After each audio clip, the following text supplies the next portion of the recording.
If a household can earn $83,000 a year and still feel one car repair away from panic, you are not looking at a spending problem, you are looking at a toll booth. I have spent my life studying incentives, and I can tell you something uncomfortable. Modern American life is no longer priced like a ladder. It is priced like a gate. Before you can save, before you can invest, before you can breathe, you have to pay for permission to participate. Housing is a gate, transportation is a gate, health insurance is a gate, child care is a gate, and every year those gates get more expensive while millions of people keep blaming themselves for not running fast enough. That is one of the most dangerous forms of financial confusion I know. When the system raises the admission fee and you call it a character flaw, you volunteer for shame that belongs somewhere else. I like simple arithmetic because arithmetic has no interest in flattering you. The United States tells a family of 4 that poverty sits a little above $31,000 a year. It also tells you that the median household income is about $83,000. So let us put those two numbers in the same room and see which one survives. If $31,000 is the floor of hardship, then $83,000 ought to feel sturdy. Not glamorous, not luxurious, but sturdy. It ought to buy margin. It ought to buy a small surprise without panic. It ought to buy one medical envelope arriving in the mail without turning dinner into a strategy meeting. Yet for a large and growing number of families, $83,000 buys none of that. It buys tension. It buys constant triage. It buys the illusion of stability right up until the month something ordinary happens. When ordinary life feels like a recurring emergency, the first thing I ask is not whether people have become lazy. I ask whether the toll has changed, take the median income household and strip away the fantasy. After federal taxes, payroll taxes, and often state taxes, what looks like $83,000 on paper becomes something in the mid-60s. In the checking account, that is the pile of chips you actually get to play with. Now begin paying the toll. Housing comes first because housing always comes first. In many high-cost places, rent or mortgage payments are no longer a background expense. They are the dominant force in the budget. For a median income family renting in a major city, annual housing can land around $28,000 without doing anything extravagant. Not a mansion, not a second home. Just a place to live near jobs, schools, and the things modern life insists you be near. That toll alone can take a mid-60s take home income down to the high 30s. Then comes transportation, which many polite policy conversations still pretend is optional. America was built around the automobile. Jobs are spread out, schools are spread out, errands are spread out, child care is spread out. If you want to be reliably employable, you usually do not need a car. You need a system of cars: insurance, fuel, maintenance, registration, financing. Very quickly, another $10,000 is gone. Now you are near the high 20s. Then healthcare arrives. Employer-sponsored family coverage in the current era can run close to $27,000 in total premium, with workers directly paying several thousand before they have even seen a doctor. That worker contribution alone can take the remaining budget down near $20,000, and that is before deductibles start eating. Then child care steps out from behind the curtain. In many places, it costs more than people expect, and exactly as much as the system needs it to cost. For 2 children, $20,000 is not some wild fantasy. In some places, it is conservative. At that point, the budget is not tight. The budget is broken. The family can go negative before groceries, utilities, clothing, savings, school costs, and the small human pleasures that make life feel like life rather than inventory management. Notice what disappeared in that exercise. Not cruises, not luxury handbags, not champagne. The money disappeared into participation tolls. You paid to live somewhere, you paid to reach work, you paid to remain insurable. You paid so both adults could continue earning the income required to pay for the rest of the tolls. That is not reckless consumption. That is an economy charging admission. Once you see that, you stop asking the wrong question. The wrong question is why families cannot budget better. The right question is why the benchmark used to define hardship still belongs to a country that no longer exists. The official poverty measure in the United States was built in the early 1960s by Molly Orshansky. Her method was straightforward and for that time sensible. Government data showed that families with 3 or more people spent roughly 1/3 of their income on food. So she priced out a minimal food budget and multiplied it by 3. Food times 3, that became the line. I want you to appreciate how different the machine was back then. Food was a much larger share of household expense. Housing was manageable. The median home cost under 3 times annual income. Employer health insurance was more common and much less costly relative to pay. College did not behave like a private equity asset. Child care was not yet a giant market price for many households because one-earner arrangements were far more common. In that world, food could serve as a rough anchor for the rest of the budget. In this world, it cannot. Today food at home is a much smaller slice of spending, closer to 1/12 than 1/3 for many households. Housing has taken the throne. Healthcare keeps marching. Child care in some places rivals mortgage payments. If you updated the old logic to match current spending shares, the implied hardship line for a family of 4 would not sit anywhere near 31,000. The thought experiment lands far higher, around 130,000. That number is not a legislative proposal. It is something more useful. It is an X-ray. It shows you how violently the structure of household costs has changed, while the official benchmark kept pretending the old architecture still stands. I call the old benchmark a benchmark ghost. A benchmark ghost is a number that survives long after the reality that gave it meaning is gone. It still shows up in reports. It still opens and closes doors. It still affects policy, but it no longer measures the thing people think it measures. That ghost does real damage because people compare their lives against it. If the line says 31,000 and you earn 83,000, you are supposed to feel safe. If you do not feel safe, the culture whispers that you must be wasteful, unserious, or spoiled. That whisper is poison. It turns structural compression into private guilt. I have watched people make terrible capital allocation decisions because they were trying to cure guilt instead of diagnose pressure.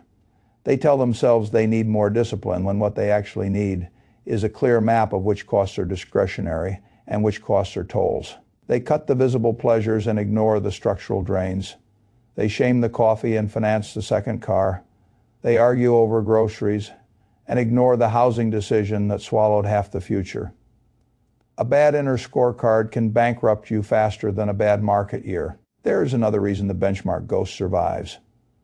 Governments do not use poverty lines only to describe reality. They use them to control eligibility, raise the line dramatically and the gateway into Medicaid, food assistance, housing support, child care support, and tax credit swings open for millions more people. That means much higher public spending. So the line stays politically convenient even as it becomes economically absurd. This is where the system becomes especially cruel. It does not merely underestimate hardship at the bottom. It also creates cliffs. Imagine a single parent with 2 children making around $16,000 a year. At that income, certain benefits arrive. Now the parent gets a raise and climbs toward 25,000 gross income rises, but some assistance disappears. Net resources can fall even while pay rises. Keep climbing near the low 30s. Another small raise can trigger the loss of child care support worth thousands. Climb again and health coverage changes. More effort, more work, more nominal income, less real safety. That is not a ladder. That is a staircase with trapdoors. I call this cliff income. Cliff income is what happens when the market begins charging you full price before your wages are strong enough to carry the load. You are told you are climbing, but the system keeps removing the ledges under your feet. On paper, you moved up in the kitchen. You move backward. The families trapped in that zone are some of the most exposed in the entire country. They are too far above the benchmark ghost to count as poor and too close to the edge to survive market prices comfortably. They live in the gap between official language and actual life. They are invisible in the places where numbers become policy and highly visible in emergency rooms, payday loan offices, family arguments, delayed childbirth, postponed moves, abandoned businesses, and exhausted marriages. I do not use the word invisible lightly. Invisible people make very poor negotiating agents. If the system does not name your pressure, it will not design around your pressure. It will simply tell you that your household is doing fine, because an outdated formula says so. That is one reason median income households can feel like they are losing a game they were told they had already won. There is a psychological tax layered on top of the economic toll. Once people believe they should be stable, instability feels like personal failure. That changes behavior in ugly ways. You become less willing to take career risk because your benefits are fragile. You become less willing to move because rent in the opportunity city can shatter the budget. You postpone children or the second child because the toll schedule is already punishing. You remain in jobs that insult you because the insurance card in your wallet has become a leash. A society that prices stability too high does not merely make people poorer, it makes them smaller.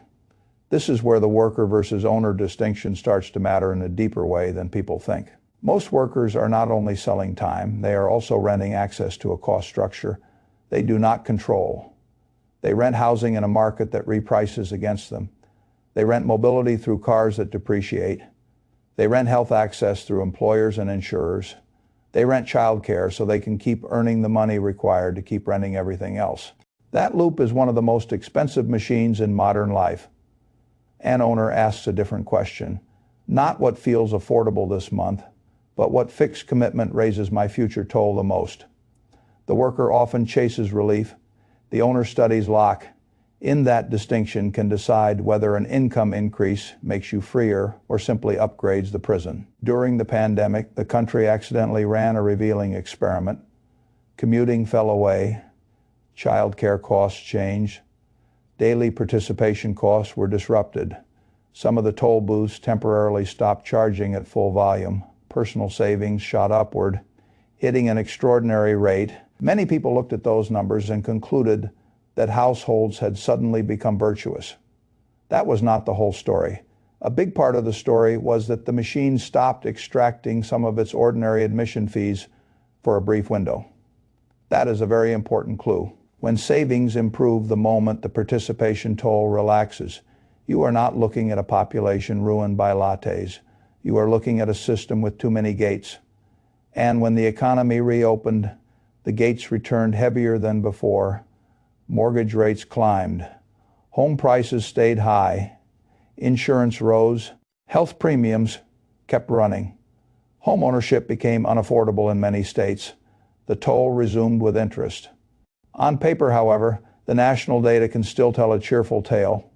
The share of households earning above $150,000 has increased. The middle has shrunk. That sounds like progress until you ask a question I ask all the time when people show me income figures. What can the money buy after the toll? That question destroys many lazy narratives. In a high-cost city, $150,000 is not automatically affluence. After taxes, housing, transportation, healthcare, and childcare, it can mean stability more than wealth. Maybe comfort, maybe not panic, but not necessarily autonomy. Not necessarily refusal power, not necessarily the ability to tell a foolish employer no or walk away for a year or back your own idea or help a relative without destabilizing yourself. I use the phrase refusal power because it is one of the truest indicators of financial strength I know. Refusal power is your ability to reject a bad deal without blowing up your life. A household can look high income and still have very little refusal power if the toll schedule is too large. That is why status and control are not the same thing. A household can appear prosperous from the sidewalk and still be running a narrow margin operation behind the front door. The car in the driveway can be a badge of fragility. The school district can be a lever pulling every future dollar forward. The bigger house can be a public declaration that the family must now keep feeding the housing gate no matter what happens to employment, health, or interest rates. Once you understand that, middle-class anxiety stops looking irrational. It begins to look like accurate pattern recognition. The broader danger is political and cultural. If the benchmark ghost understates hardship and the participation toll keeps rising, society starts misclassifying millions of people. It calls them comfortable when they are brittle. It calls them upwardly mobile when they are merely paying higher entrance fees. It tells them they have left the middle when all that has changed is the price of standing still. That distortion shapes everything. It distorts policy because the line used to unlock help no longer matches lived costs. It distorts public debate because people argue about wants while ignoring fixed cost architecture. It distorts aspiration because families start believing that the only way to feel safe is to keep chasing bigger salaries into ever larger toll structures. And it distorts self-respect because people experiencing perfectly rational financial strain interpret it as private incompetence. I have no interest in letting a bad number tell you what reality feels like. Here is the reality in many parts of modern America. The challenge is not merely earning money. It is earning enough money to survive the participation toll with margin left over for resilience. If your system leaves no margin, you do not own a financial plan. You own a fragile machine. That brings me to the part many people want to avoid because diagnosis without action becomes just another form of entertainment. You cannot personally rewrite a national poverty benchmark tonight. You cannot single-handedly reprice housing, medicine, or childcare. But you can do something many households never do because the culture distracts them with smaller fights. You can separate tolls from tastes. That sounds simple. It is not. It requires honesty that most people postpone for years. A taste is something you prefer. A toll is something the system charges for participation. If you confuse the two, you will cut the wrong things and keep the wrong liabilities. You may cut restaurants and never question the second vehicle. You may downgrade vacations and never reconsider the zip code that consumes the future. You may shame small pleasures while carrying a giant fixed cost structure that guarantees stress. The first serious move is to build a personal toll map. I would want to see, in plain English and hard numbers, exactly what your household pays every month for the right to remain functional. Housing, transportation, insurance, child care, minimum debt service, utilities required to keep the place usable. Those are not random line items. They are your admission fee. Once the fee is visible, you can make adult decisions. Can you lower the housing gate even if it bruises the outer scorecard for a few years? Can you eliminate one vehicle, extend the life of the current one, or design your work and life around less transport intensity? Can a raise be captured as refusal reserve before lifestyle adjusts? Can two incomes stop behaving like one giant obligation engine? Can you shift from a status location to a strategic location? Can you build a household so that one shock does not instantly become debt? Those are not glamorous questions. They are capital allocation questions. My whole career has been capital allocation. The principles do not change just because the asset is a household instead of a conglomerate. You want fewer obligations chasing the same stream of cash. You want fixed costs that leave room for error. You want reserves, because a system without reserves is not efficient. It is weak. You want decisions that increase refusal power, not just the appearance of success, and above all, you want to stop letting the benchmark ghost define your sense of progress. The government may call you comfortable long before you actually are. Your neighbors may call you behind because you refuse the oversized house or the prestige district or the endless payment ladder. Let them. Outer scorecards are expensive hobbies. I would rather see a family with a smaller visible life and a larger private buffer than a family that looks affluent while living one deductible away from fear. One of those families owns tomorrow. The other rents a performance.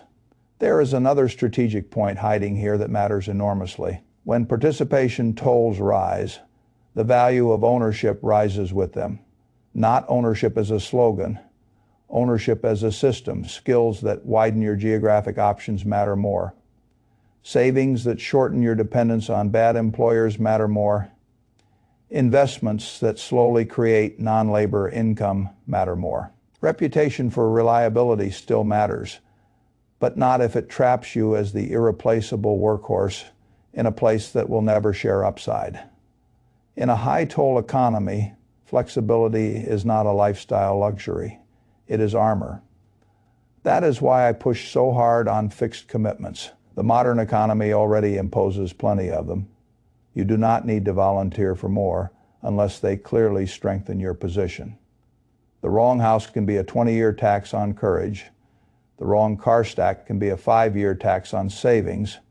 The wrong school district decision can lock your family into income dependency that quietly governs everything else. The culture will always tell you to stretch a little because the reward is status. Markets often tell the truth later. Stretching feels optimistic at the point of sale. It feels different when one job loss turns optimism into liquidation. You should not need a national crisis to discover that your life had no slack in it. The families who navigate this era best are not necessarily the ones with the biggest salaries. They are the ones who understand the machine. They understand that prosperity is not gross income. It is what remains after the tolls are paid.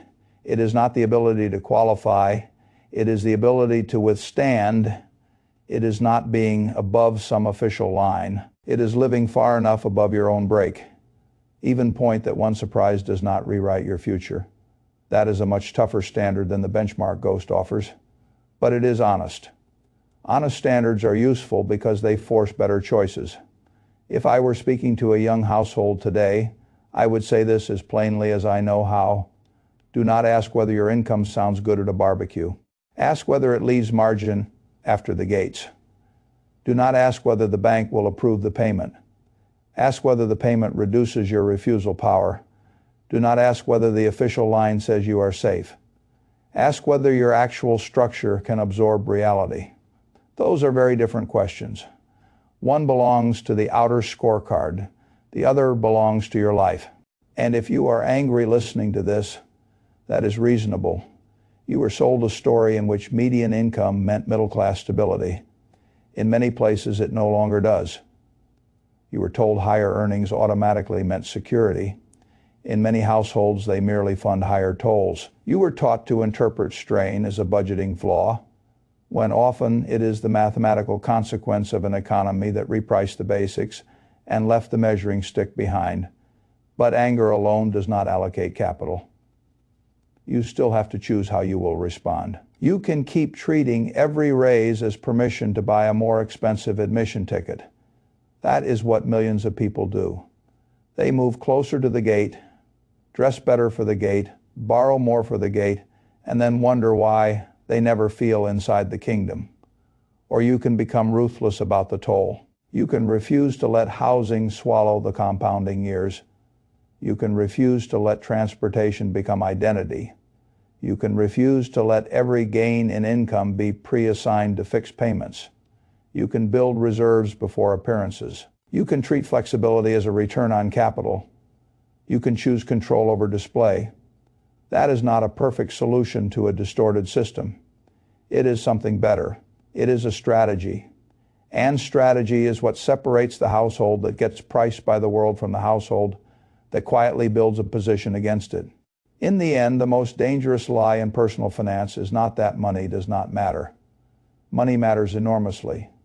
The most dangerous lie is that an outdated benchmark can tell you whether you are safe. It cannot. A ghost cannot protect you. Only margin can protect you. Only reserves can protect you. Only lower gates, stronger ownership, and real refusal power can protect you. So here is the test I would leave you with. When you look at your life, are you buying freedom or are you financing admission? Because those are not the same purchase. Own builds a future that gets lighter as capital compounds. The other keeps you paying at the booth year after year, hoping the gate will eventually call you secure. It never will. You will have to decide to stop funding the wrong entrance fee and start building a life that does not require permission to remain stable.